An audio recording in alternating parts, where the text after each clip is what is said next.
ng ating speaker ang magtuturo sa atin tonight. Siya ang girl boss ng ASC. Ang love lady ng Gen Z.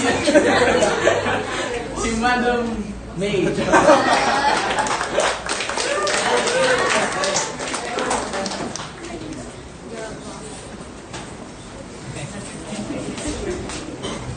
Hindi po ako boss. Ako ay alipin ang Panginoon. Yan. Ako ay alipin sa gigilid. Anyway, so good evening guys. Kumusta kayo? Parang wala ng energy. Naubos na sa games. Okay pa ba kayo? Still good? Yes. Ano ba? Gising pa ba kayo? Yes. May energy pa sa gabing ito para sa pakikinig sa ating lesson? Yes. Yes, parang wala. So, actually, this is exciting topic and marami yung pwede natin na matutunan sa gabing ito regarding sa unang mga tao sa Biblia and kung saan ba tayo nagmula. So, tingnan natin kung yung katabi mo ba, saan ba talaga yung nagmula. Or tingnan mo nga yung katabi mo. Saan ka ba nagmula? Anyways, and of course, makita natin ngayong gabi, diba, the first man God created, of course, that's Adam. And actually, the second Adam, na kung saan, it's a picture of, it's Jesus, na kung saan siya din yung nagbigay sa atin ng buhay. So, buhay na walang hanggan. So, anyway, so super exciting yung yung pag-aaral natin dito. And yung iba dito may mga about sa science. Wow, nag-research na ako, kailangan kong maging parang marunong para ma-share yung yung topic natin. Anyway, so up to now, diba, we're continuing sa ating pag-aaral about Jesus in the Old Testament. And last week, si Kuya Doms nag-share sa atin and we saw a lot last week, diba, about the Bible. Naalala nyo ba yung tungkol sa Bible? Actually, the Bible is composed of how many books? 66. Yan. Yan, 66 books, composed of 66 books, 39 in the Old Testament, and actually 27 in the New Testament. And the Bible in itself, diba, it was written over 1,600 years. It was not only written for one year, but actually for over 1,600 years. And actually, the author po of the Bible is over 40. So, yung mga author nun, hindi sila magkakakilala.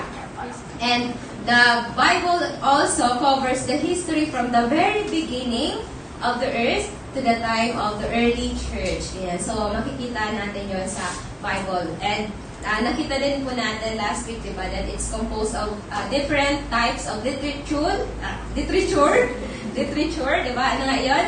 History, we have poetry, diba? We have songs, and yan, prophecies, and so, iba-iba talaga siya. So, talagang very dynamic ang Bible, ganyan. But, it has one main thing. And ano nga yun? Or sino ang main theme ng Bible? Yan, Jesus, diba? Again, it was written how many 100 years ago, ganyan, and different types of literature, but one main theme is about Jesus. Again, from the very first page to the last page of the Bible, lagi siya nagtuturo sa atin tungkol kay Jesus. And of course, sa Bible, there are a lot of people din na minimension kanya mga importanteng tao din, like Abraham, you know them, King David, maybe si Moses, kilala natin siya, si Maria, diba, si Pedro, si Apostol Pablo, or si Paul, ganyan. But, compared to Jesus, they are, hindi sila ganoon ka-importante kumpara kay Jesus. For example, actually po, si Peter himself was mentioned in the Bible 156 times. Si Mary was mentioned 19 to 20 times. Yan. Si King David, medyo madami, mga 1,000 plus times, 1,141 times siya na-mention. Paul was more or less 162 times siya na-mention. But Jesus, alam niyo ba how many times siya na-mention? 4,500 times siya na-mention sa Bible. And those are the direct mentions of Jesus. So, pretty much talaga nagpapakita sa atin na talagang very clear that Jesus is the topic of the Bible. He is the center of all the scripture, both sa Old Testament and sa New Testament. And last week then, we talk about why Jesus is the center. Bakit nga ba siya yung sentro ng Bible, di ba? Of course, number one, because He is God. Sa John 1:1 and John 1:14, nakita natin yon from previous week and also the last semester, di ba, that Jesus Himself is God. From sabi doon, in the beginning was the Word, and the Word was with God, and the Word was God. And sa verse 14, the Word became flesh, and that is Jesus, diba? So, there are a lot verses po na nagka-proclaim talaga that Jesus is Himself God. Not only He is God, but also He is Savior. He is our Savior. Diba? Again, pinag-aralan din natin yan last semester, a whole topic of that, about Jesus being our Savior. Just one verse sa bagong tipan sa Acts 4:12. Pwede natin basahin sabay-sabay. 1, 2, 3, go! Salvation is found in no one else, for there is no other name under heaven given to mankind by which we must be saved. Yan. So, dyan sa verse na yun, very clear that there is no one or no other name under heaven given to mankind by which we must be saved. And that is Jesus. So, hindi ibig sabihin yung kapitbahay mo, ang pangalan niya, Jesus, siya ang tagapagligtas. No.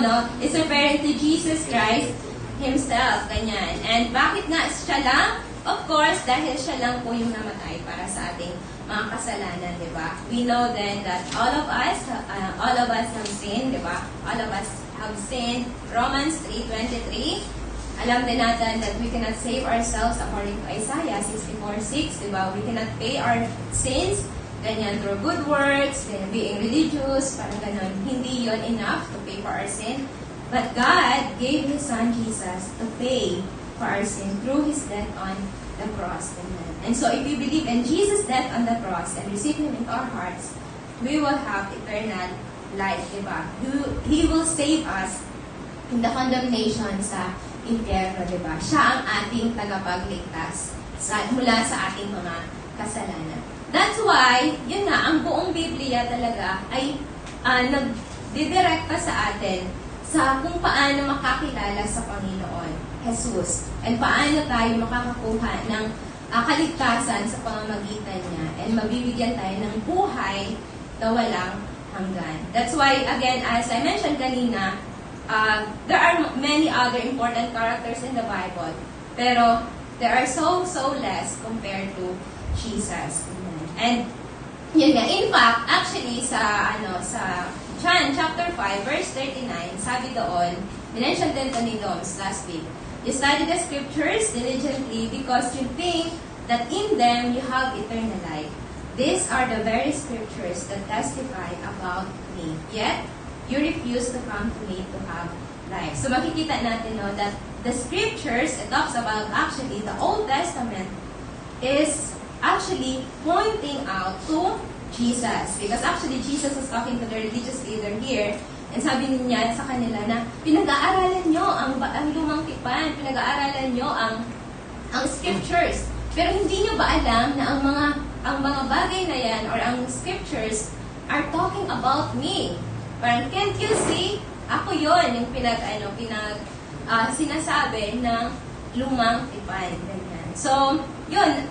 And not only, of course, the Old Testament, but the New Testament as well, di ba? Kasi last semester din, we talked about Jesus also, and many times din, nag-go tayo ng maraming verses sa New Testament. In fact, all of those lessons natin last semester are quoted in the New Testament, di ba? Ano nga yung mga titles si Jesus? Jesus Christ, ano pa? Messiah, Son of God, Son of Man, Son of David, ano pa? Madami, di ba? Actually, ang dami-dami. Alpha and Omega, the King, the Lord, Wonderful Counselor, that's Isaiah. Anyway, so yun nga, marami, di ba, ng mga titles ni Jesus talaga sa New Testament. And also, of course, sa Old Testament. And that's why, again, the Bible focuses on Him. So, pero this time, again, last semester, nag-focus tayo sa New Testament, pero this semester, we will be digging through the Old Testament and see Jesus in the Old Testament. That's why, yun yung ginagawa natin, di ba? So, yan, let's pray muna. Ang haba ng intro, no? Sige, let's pray muna and ask the Spirit of Jesus to help us understand all this. Lord, salamat po sa gabing ito. Salamat, Panginoon, for just giving us the opportunity to understand the Scripture and really know Jesus. Lord, thank you po na talagang even in the Old Testament, Jesus is already there, Lord, and you want to reveal Him to us. Lord, so we really do pray that you will speak to us. Lord, give us your Holy Spirit, give us wisdom to understand all these things, Lord, and talagang it will result po sa pagkamangha sa aming Panginoon, kung paano talagang ikaw, simula sa simula, Panginoon, ay nagplano ng lahat na ito magbigay sa amin ng buhay and also buhay na walang hanggan, Panginoon, sa pamamagitan ng Yesu Cristo. So, dalangin po namin, Lord, sa gabing ito na talagang manguna po kayo sa amin and that you would reveal yourself to us even more clearly, Lord God. So, tago niyo po ako sa inyong likuran and talagang maranasan po namin ang Espiritu ninyo na siyang mamungo sa amin. We pray in Jesus' name. Amen. Okay, so as I mentioned earlier, diba, Jesus was mentioned in the Bible how many times again? Yan, 4,500. So again, grabe no, ang dami talaga nun. But actually, yung number na yun is low comparison sa lahat ng paraan na makikita natin si Jesus. So, kung ikukumpara natin sa lahat ng paraan na direkta or indirekta, mas madami pa compare sa 4,500 times. And one day na nakita natin Jesus was in the creation account, diba, na pinag-aralan natin, na tinuro sa atin ni Kuya Dogs. Nakita natin doon that Jesus as the Creator. Diba? Siyempre, hindi siya na-mention directly yung kanyang pangalan, but the Creator is mentioned. And we saw that also both in John, sa Colossians, sa Hebrews, diba? That Jesus was the Creator of all things. Sa John 1:1-3, sabi doon, pwede nating basahin sabay-sabay. The Word was in God, and the Word was God. He was in the beginning with God. All things were made through Him, and without Him nothing was made that was made. Yan. So, very clear, diba? That the Word was God, Jesus, and all things were made through Him, and without Him nothing was made that was made, diba? So, yun nga, sa pamamagitan ni Jesus, lahat ay nalikha. So, meaning to say, He is the Creator. Another verse na makita natin yan, Colossians 1:15-16. For by Him all things were created that are in heaven and that are on earth, visible and invisible, whether thrones or dominions or principalities or powers. All things were created through Him and for Him. Yan. So, very clear then, diba, that for by Him all things, Him, John, is Jesus, all things were created. And sa baba then, all things were created through Him and for Him. Sabi nga, diba, yung visible or invisible, all those things were created by Jesus, through Jesus, diba? And another is Hebrews 1:1-2. God, who at various times and in various ways, to olden time past to the fathers by the prophets, has in these last days spoken to us by His Son, whom He has appointed heir of all things, through whom also He made the world. So, yan. Ang another version yan, through whom also He made the worlds or the universe. So, again, very clear yung mga verses na ito. It talks about talaga Jesus being the Creator. But again, hindi lang sa Genesis, hindi lang siya na-mention as the Creator, but also, He was the light. Diba? In fact, sa New Testament, He called Himself the light of the world. Diba? Sa John 1:3, sa John 8:12, sabi na, I am the light of the world. Ganyan.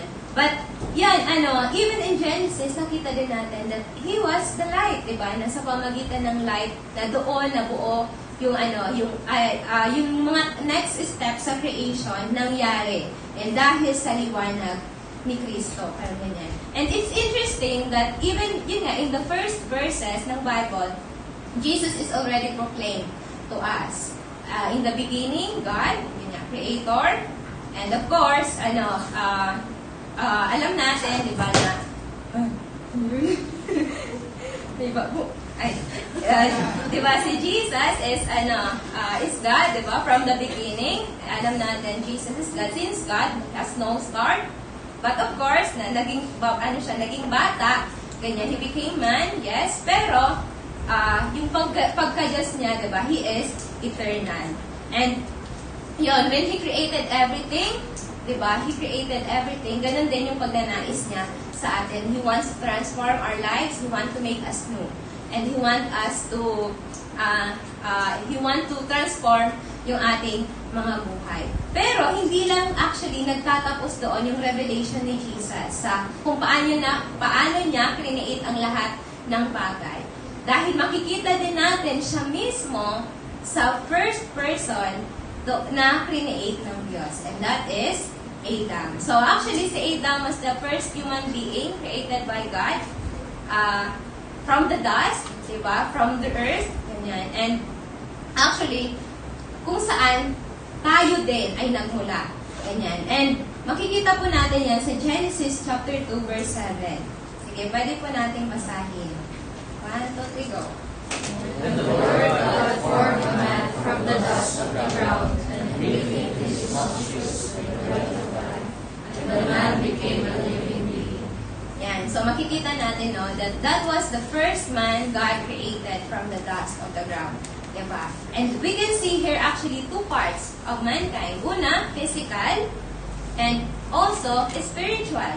Diba? Actually, that's what makes difference sa atin. Kasi we have both physical, this part, and then we have the spiritual component, that is the part na nanggaling sa Diyos. Yung physical, nanggaling sa lupa, yung spiritual component nanggaling sa Diyos, 'di ba? And yun yung kakaiba sa atin. Hindi katulad ni Monya, physical lang siya. So wala siyang spiritual. So pag namatay si Monya, doon na siya sa lupa, ganun. So pero tayo, alam natin that our life is more than just physical, no?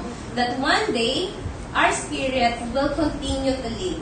Ganyan. So, and lahat tayo are related to Adam and Eve somehow. And siguro hindi naman natin matrace no, kung sino talaga yung ating mga kalululuhan, ganyan, parang gano'n. Hindi na natin matrace talaga yung ating kanununuan. Pero for sure that we are all related to Adam. Ganyan. And from Eve. And yun nga, si Eve din na babanggit dito sa Genesis 3 verse 20. Basahin po natin. 1, 2, 3. And Adam called his wife's name Eve, because she was the mother of all living. Yan. So, that's also the verse na nagpapakita sa atin na si Eve, actually, siya ang ina ng lahat. Ganyan, ng sangkatauhan. Ganyan. So, ang makikita natin dito, actually, that there is no other source of human life than these two. So, they are the only source of human race. So, if you are not related to Adam, you are thinking you are not related to Adam, you are not a human being. Tingnan mo nga yung katabi mo. Tanungin mo daw. Galing ka ba kay Adan? Kasi kung ayaw niyang tanggapin na galing siya kay Adan, baka monkey yan, or ano yan, kaka, or ano diba, pusa siya, or ano ba, giraffe, gano'n, baka, gano'n, ano ba? So, kasi nga, lahat ng human beings are actually related to Adam and Eve. In fact, this connection to a single father and mother has been proven by geneticists. Amazing! Yung geneticists, diba, they are experts sila ng genetics. Makikita natin actually ito. Una, we first see this in the mitochondrial, alam niyo ba yun? Mitochondrial DNA.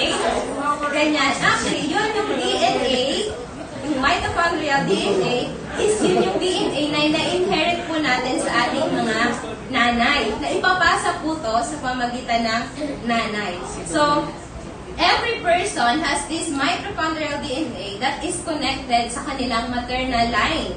Ganyan. So, nung inanalyze ng mga geneticists, diba, yung DNA na to, and they find out that every human being has the same mitochondrial DNA, meaning we are all linked to a single ancestral mother. which is Eve. So, nakita niyo yung lahat ng trinacea, lahat ng ng DNA na yon nakakonect siya sa iisa lang, single. The same also actually sa ancestral father. So, siguro alam niyo yung another term na Y chromosome, DNA. Actually, this is the DNA na napapasa ng isang tatay sa kanyang anak na lalaki. Diba? Kasi yung mga babae, XX. So, yung lalaki, XY. Diba? So, kami, mga babae, wala kaming Y. Ganyan. Chromosomes. So, yun. And eto nga, nagpapasa lang to sa mga lalaki. Diba? And exactly like the mitochondrial DNA, there's only one din. Na if you go back to doon sa kanunuan, ganyan, it's also related to only one single physical father. And sino kaya yun? Diba? Si Adam, diba? So amazing that even the genetics, diba, na nagpapakita talaga that we all come from a single father and a single mother. Si Adam and si Eve. So, yun nga, hindi lang tayo mga grupo ng mga unggoy, di ba, na nag-develop, parang ganyan, yung nag-rejob na lang, tapos naging mga tao, parang ganyan, di ba? So, kaya dati nga mukha akong unggoy, tapos lang naka-sunscreen lang, tapos tao na, parang ganyan. Hindi tayo nag-develop lang doon, ganyan. Kasi yung DNA mismo natin, talagang nagpapakita na galing tayo sa iisang tatay at iisang nanay, di ba? And actually, that's what the Bible teaches, di ba? Exactly that. And yan, that we came from a single couple lang, si Adam and si Eve, di ba? So, even the genetics, very consistent siya, and nagpo-prove talaga kung ano ang sinasabi ng Biblia, di ba? So, bakit ito importante? So, this is very important kasi it shows that we would have no physical life as humans if we are not connected genetically to Adam and Eve. But meaning nun, if you don't have the DNA of Adam and Eve, you are not a human being. Nagets nyo? Ganon. So kung wala kang DNA, or kung wala tayong DNA ni Adan at ni Eva, baka kung ano kaya tayo? Ganyan, diba? So, kasi nga, masasabing isang tao kung connected siya sa line ni Adan at ni Eva. Kasi all human physical life came from them. So, kasi we still have their DNA, ganyan, yung mitochondrial DNA and also yung Y chromosome DNA. Again, if we don't have that, we are not human. So, we must have that DNA in order for us to be human. So, we need to have that DNA para masabi tayo na tayo ay tunay na tao. Again, tingnan yung sabi mo kung tunay na tao yan. Nagsasama na sila. Tingnan mo sabi. Para di kayo matulog lang. Anyways, but actually, kung importante yun, di ba, for us to be human being, it's even more important because it points us to Jesus. So just as we have this Adam's Y chromosome and Eve's DNA, diba, yung mitochondrial DNA, we need also to have Christ's spirit within us to be spiritually alive. So nakita natin, diba, na kung wala tayong DNA ni Adan tapos DNA ni Eva, diba, we are not humans. The same way din sa DNA, spiritual DNA na ibinibigay ni Jesus. If we don't have the spiritual DNA that comes from Jesus, hindi din tayo pwedeng magkaroon ng spiritual life. Ganyan. So, pwede tayo ay buhay, physically alive, but we are spiritually dead because we don't have this spiritual DNA that comes from Jesus. And so, katulad ng just as we must be just as that we need to be physically related to Adam and Eve, to become human beings, we must also be spiritually connected to Jesus, diba? Have His Spirit within us to be spiritually alive or to have eternal life. Sa John 1:12, sabi dito, sige, pwede natin basahin. 1, 2, 3, go.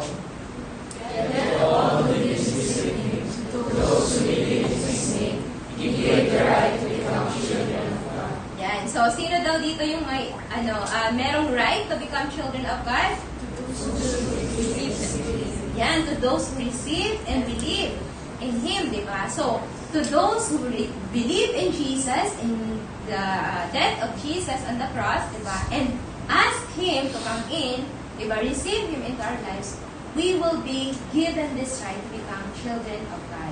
So, kung hindi natin yon tinanggap, yung Spirit ni Jesus inside of us, we are not child of God. Just as yun nga, na we are child of Adam and Eve, diba? Dahil sa DNA, if we don't have that spiritual DNA, yun, we are not child of God. Another verse na makikita natin, Romans 8, 9 to 11. Sige, 1, 2, 3, go. You, however, are not in the realm of the flesh, but are in the realm of the Spirit. If indeed the Spirit of God lives in you, and if anyone does not have the Spirit of Christ, they do not belong to Christ. But if Christ is in you, even though your body is subject to death because of sin, the Spirit gives life because of righteousness. And if the Spirit of Him who raised Jesus from the dead is living in you, He who raised Christ from the dead will also give life to your mortal bodies because of the Spirit who lives in you.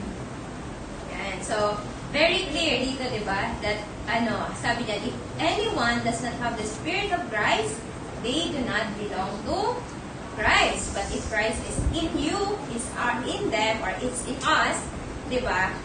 The Spirit gives life. So, very clear, di ba? The Spirit of Him who raised, if the Spirit of Him who raised Jesus from the dead is living in you, diba? Sabi niya dito, will give us life.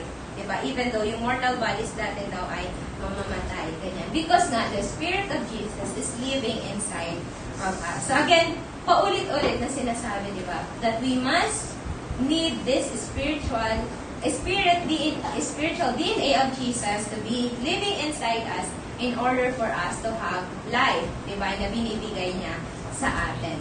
So, another is John 3, 5 to 7. You want to see, go. Jesus answered, Very truly I tell you, no one can enter the kingdom of God unless they are born of water and the Spirit. Flesh gives birth to flesh, but the Spirit gives birth to spirit. You should not be surprised at my saying, you must be born again.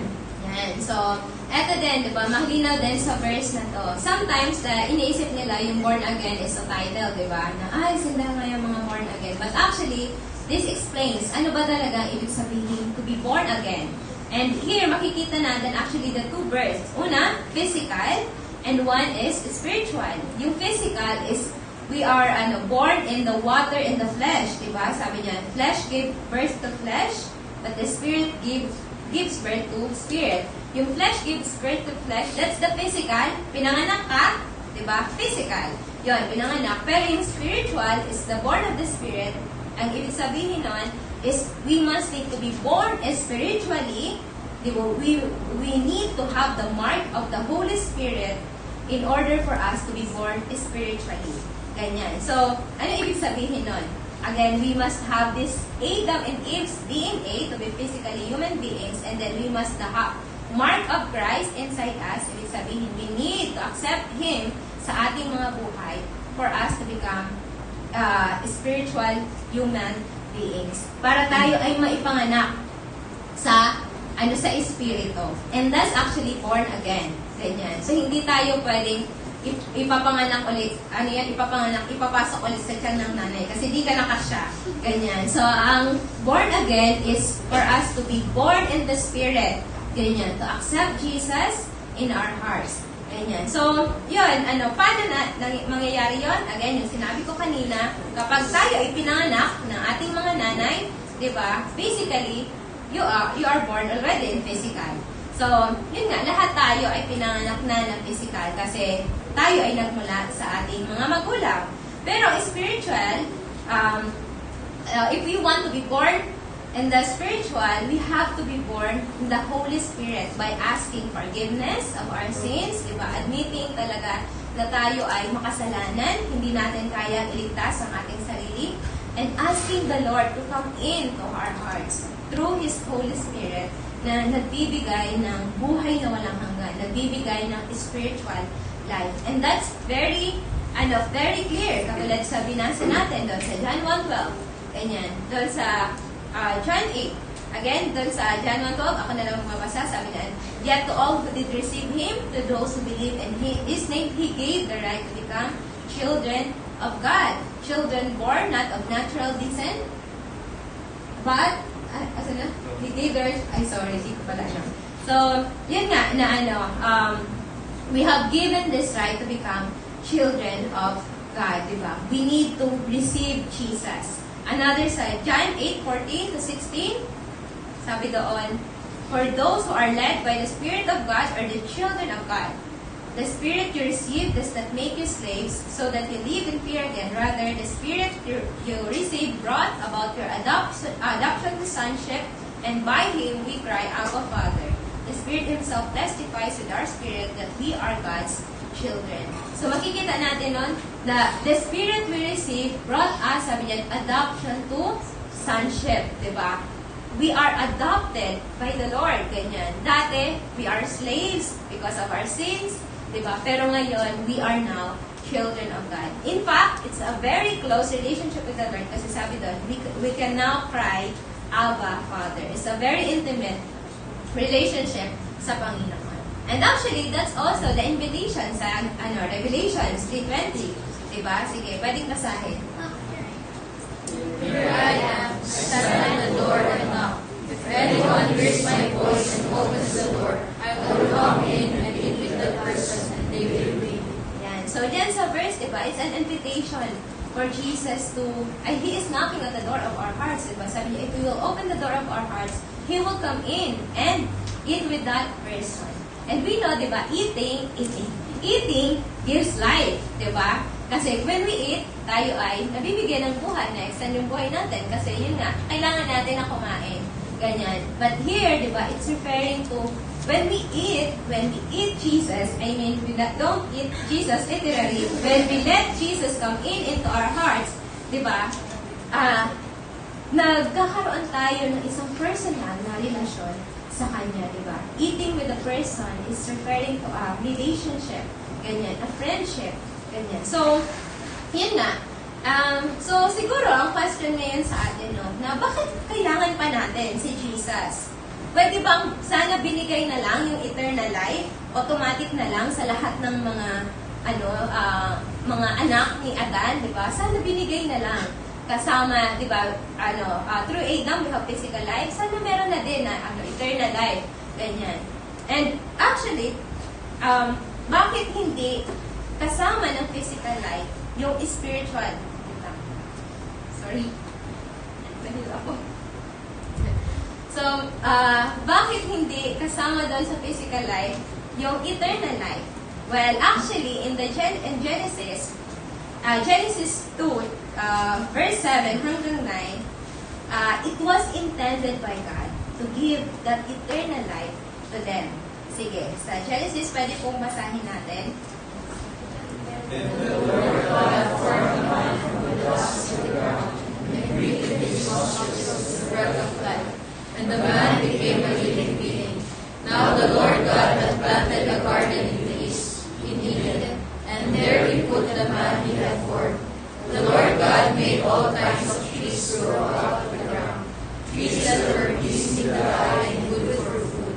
In the middle of the garden were the tree of life and the tree of knowledge of good and evil. Yan. So actually, yun nga, even in the beginning, in the very beginning, God intended to give that eternal life to people, to Adam and Eve. Ganyan. Kasi kung makikita natin, di ba, that God created everything, ganyan. And He put sa garden, sa lahat ng kinds of trees, including the tree of life, di ba? And the tree of the knowledge of good and evil, di ba? Pero, tingnan natin sa Genesis chapter 2, 16 to 17, kung ano yung command ng Panginoon sa kanila.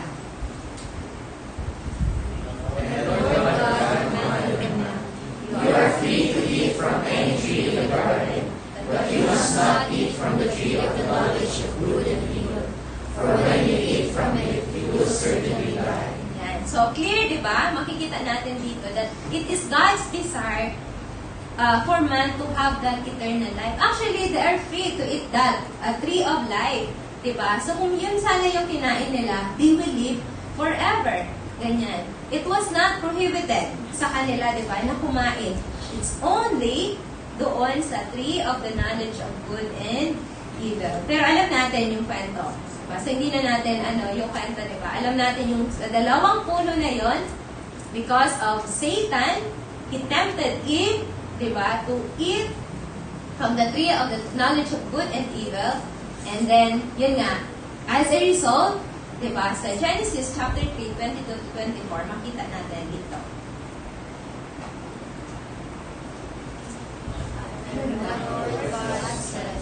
The man has now become like one of us, knowing good and evil. He must not be allowed to reach out his hand and take also from the tree of life and live forever.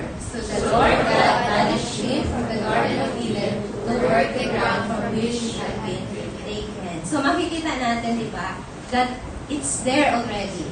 At anong nangyari? They lost it. Di ba? And as a result, we all lost it. Ganyan. Because we all came from them. Di ba? Their DNA, their mitochondria DNA, and the Y chromosome were marked and dirted by their sins. Di ba? And yun nga, was passed on to us. Even their sins, diba, yung DNA na yun na makasalanan ay naipasa din sa atin. And that's why tayo din lahat, we lost that eternal life, diba? And now, we have this X gene, diba, na kung saan yung gene na to, yung nagko-close sa atin sa heaven para makapunta doon. And nagko-close sa atin para magkaroon ng relasyon sa Diyos. Because of that sin. Ganyan. So, and the solution is, of course, that God did something, diba? God made the solution in order to save us. Kasi nga, na lalamatan na yung DNA na yon natin, na sana pure, it's clean, diba? Pero because of that sin, na naipasa din sa atin, we cannot save ourselves, diba? And His solution ay sa pamagitan ng another Adam. And that is spiritual Adam, Jesus, diba? Who could put the new spiritual DNA into us. And very similar, yung first Adam and si Jesus. The second Adam or the last Adam na makikita natin. And the main verse na makikita po natin yan sa 1 Corinthians chapter 15, 45 to 49. Sige, medyo mahaba yan. Basahin natin lahat. 1, 2, 3, go. So it is written, the first man, Adam, became a living being. The last Adam, a life-giving spirit. The spiritual did not come first, but the natural, and after that the spiritual. The first man was of the dust of the earth. The second man is of heaven. As was earthly man, so are those who are of the earth. And as is the heavenly man, so also are those who are of heaven. And just as we have borne the image of the earthly man, so shall we bear the image of the heavenly man. Yan. So makikita natin dito, di ba? These verses talks about the first Adam or Adam and the second or the last Adam, which is Jesus, di ba? And so tingnan natin yung iba-ibang mga key points here. Una, the first Adam, di ba? He was born physical, di ba? Physical living siya. And then, the last Adam, sabi dyan, life-giving, which talks about Jesus, di ba? So, ibig sabihin nito, si Adam was created to be the seed for all the physical mankind, di ba? Kasi nga, every one of us who is alive today is a fruit of Adam, di ba? He was the seed of human life. Again, katulad ng sinabi ko kanina, na no one just existed to just have physical life, di ba? Dapat, yung tao na yon ay connected to Adam, di ba? For that person to become a human. Ganyan. Kasi nga, dapat meron siyang DNA na yun, di ba? But Jesus here, though not the first man, was the first life-giving spirit because He was God. Di ba? So, naalala ba natin yun? Yung story when Mary conceived kay Jesus, nag-conceive siya kay Jesus, diba? Physical siya, pinanganak si Jesus ng physical, But actually, ang kanyang ama ay hindi. Diba? Physical father.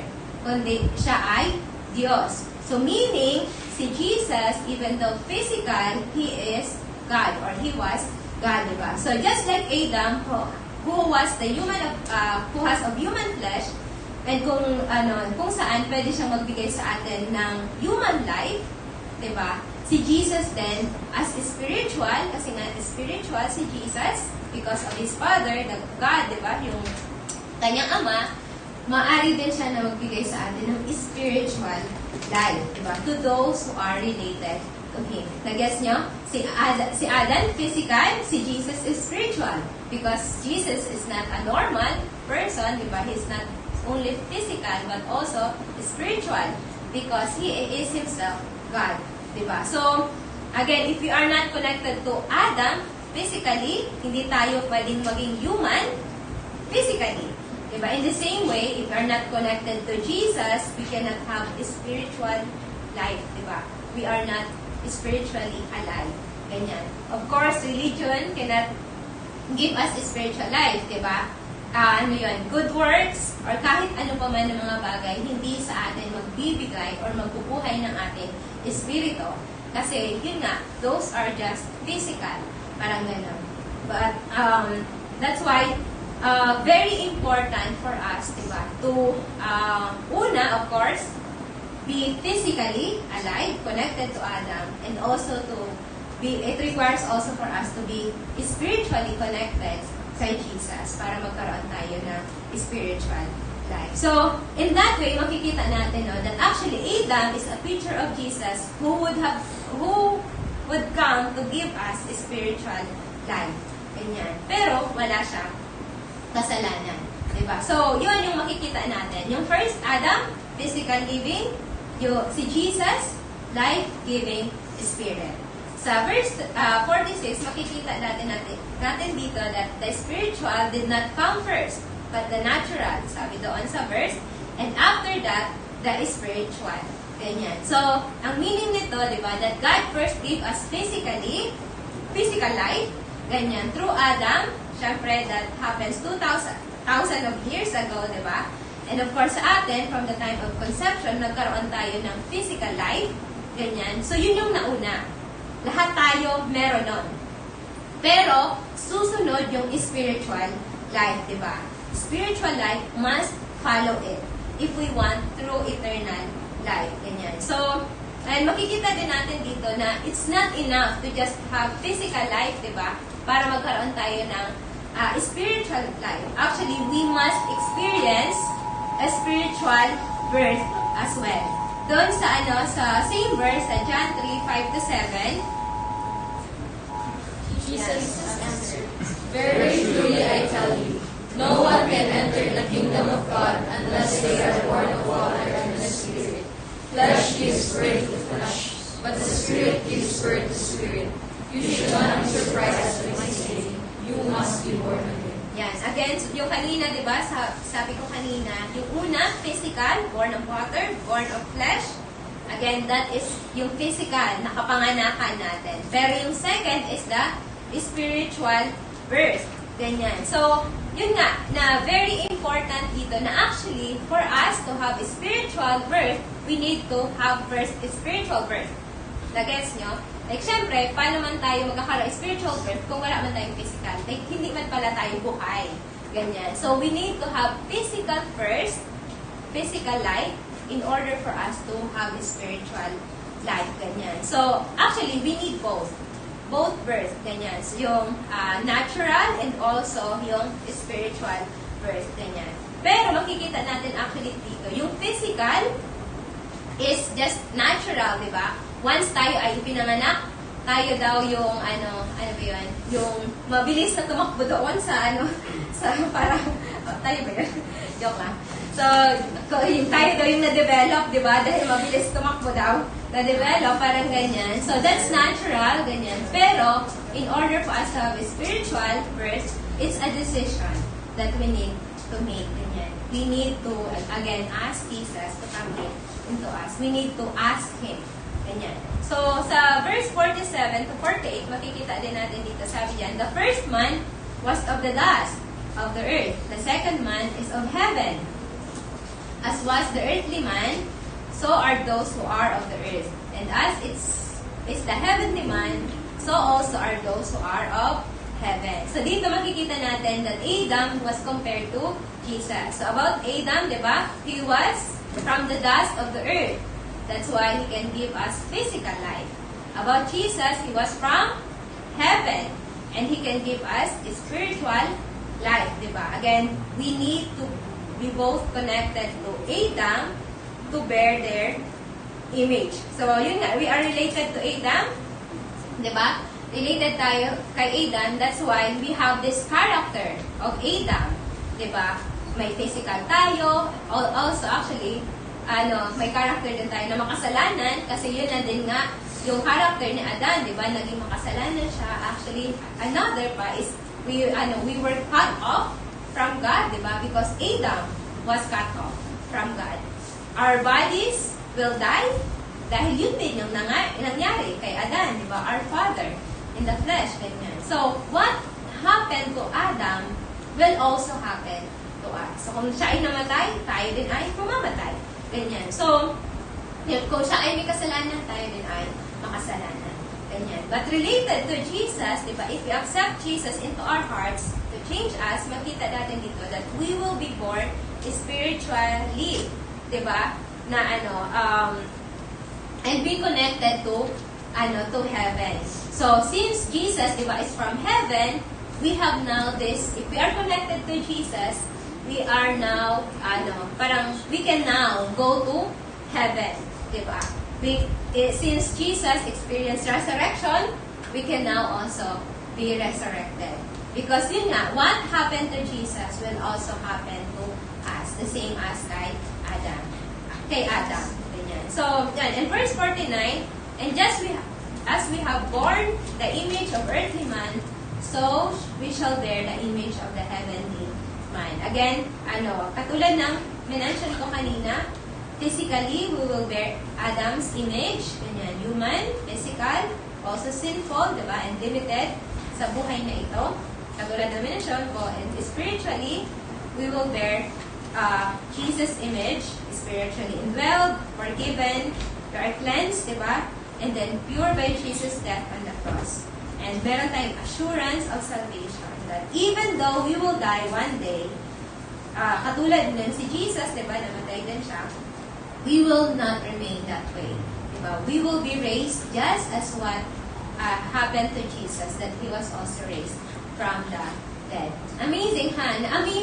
Amazing ba na hindi lang tayo connected to Adam, but also God wants us to be connected to Jesus. You know, if we are only connected to Adam, we don't have hope.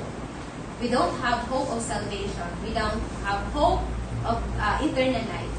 But praise the Lord that God gave us the way in order for us to be connected to Jesus. So, pwede natin na maranasan yung eternal life, yung spiritual life na ibinibigay niya sa atin. So, yun, from the very first chapter of the Bible, diba, we already see the picture of Jesus clearly portrayed doon, diba? Si Adan, physically, ganun din sa atin, si Jesus, spiritually. Diba? So, if we are not related to Adam, again, kanina, diba, kung wala tayong DNA ni Adan, hindi tayo tao. Ganyan. Ganun din, if we are not related to Jesus or connected to Jesus, we are not also spiritually alive. We are not spiritual being destined to heaven. Ganyan. So, paano ba tayo magiging connected to Jesus? Of course, katulad din ang minention ko kanina, we have to believe. We need Him. Diba? If we think we can simply give ourselves spiritual lives, diba, without Jesus, parang katulad ng cells, diba, na, ay, kaya ko ngayon na mabuhay kahit wala akong magulang. Kaya ba natin yon? Siyempre, hindi. Diba? Para tayo ay mabuhay, kailangan natin ng magulang. Ganyan. And, so, ganun din sa ating espiritu. Diba? We really need to accept and we really need to believe that we really need to be spiritually alive. And makukuha lang natin yon sa pamamagitan ni Jesus because He is the only source of that life. No one else. Again, sa Acts 4:12, di ba? There's no other name given to mankind by which we must be saved. Only through Jesus. Ganyan. And so, yun, sana parang we will really hope in our lives talaga na, yes, we all physically alive, di ba? But sana we will decide to be spiritually alive as well. So, that's why it's very important that you will invite Jesus to come into your life. Against yung Revelation 3:20, sabi doon, di ba, behold, I stand at the door and knock. If anyone hears my voice and opens the door, I will come in and dine with him and he with me. Amen. And eat with that person and they with me. So Jesus is asking, you are physically alive. I want to come into your life because I want to give you a spiritual life as well. I want to give you eternal life. Will you open your heart to Jesus? Will we open our heart to Jesus? Diba? So, and of course, we know, diba, that katulad ng isang bata sa sinapupunan ng kanyang nanay, diba? We need to be ready to a big change if we accept Jesus sa ating mga buhay. Diba, alam natin, ng isang bata, kapag nasa sinapupunan pa siya ng nanay, diba? Very comfortable doon, safe siya doon, diba? And siguro, nafe-feel niya sa una na, hoy, nakakatakot sa labas ng mundo, sa labas ng sinapupunan ng nanay ko, diba? Parang, so many things, di niya maintindihan. Naintindihan niyo ba nung nasa sinapupunan kayo ng nanay niyo, kung anong nangyayari sa labas? Hindi, diba? Ganyan, like, hindi natin alam kung anong mangyayari. Parang, kailangan natin matutunan na mag-grow, ganyan, mabago. Yung maliit lang, naging malaki, parang gano'n. Diba? Pero sino ba sa atin yung nag-regret na lumabas ka sa tiyan ng nanay mo? Nag-regret ka ba? So, ako hindi. Ganyan. Diba? So, in the same way, actually, when we are born of the Spirit, madaming pagbabago ang gustong gawin sa atin ng Panginoon. Siguro, natatakot tayo na, ayokong mabago sa area na to ng buhay ko. Parang ganyan. Challenging naman yung magsunod kay Jesus. Parang ganyan. If you have Jesus, diba? But actually, the same way, sa isang bata na sa sinapupunan ng kanyang ina, it's a lot better when you are outside, diba? So, when you are in Jesus, it's so much better. Ganyan, compared to a life without Jesus. So, yun, sana ang challenge sa atin ngayon. If you're not sure yet, if you are spiritually alive, of course, we are all physically alive. Dahil, mga buhay tayo, di ba? I don't think that, buhay tayo, ganyan. So, we are physically alive, di ba? So, if you're not sure yet, if you are spiritually alive, so, my encouragement to you is to really invite Jesus. It's just very simple. Jesus, I need you. Alam ko na makasalanan ako. Hindi ko kayang iligtas ang aking sarili. Walang buhay, hiwalay sa inyo. I want you to come in to my heart. Give me that spiritual life. Give me that eternal life that you have promised. And alam nyo, He promised to come in. He promised na to give us that life. Hindi siya nagdadamot ng eternal life na yun. Actually, siya mismo yung nag-iimbita sa atin. So, maybe we can just pray and maybe we can talk to the Lord. Maybe, silent prayer. You can talk to the Lord and, just maybe a minute or two, talk to the Lord and ask Him to come into your heart.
Lord, I know that we are not here by accidents.